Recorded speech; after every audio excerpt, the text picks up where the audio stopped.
What role does design play in the product process?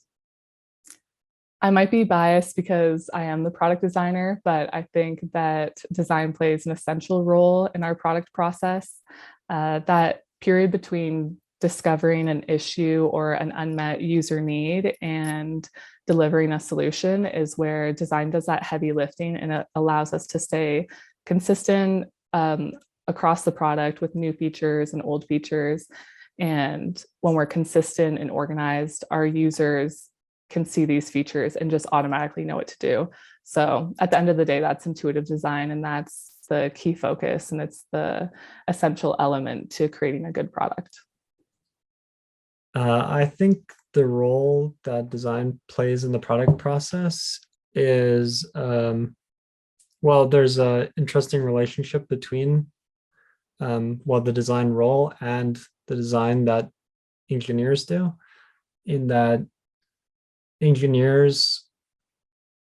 are responsible for knowing what's possible to implement, and that informs what the designer or our designer implements, or what they design, and the features, and like what product they specify, and then they give that back to us, and we know that that's possible. But then because it's built out of sort of like the components we know we can use to build things that the designer has used, but then we have to actually figure out, how to fit everything together, and how to think ahead about this architecture that we're using, and if it's going to change, and how are we going to support related features or features in the future,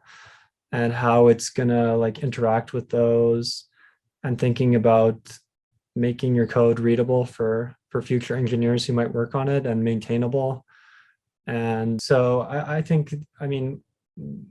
in both senses of the word, we work with designers pretty closely, and there's a back and forth relationship.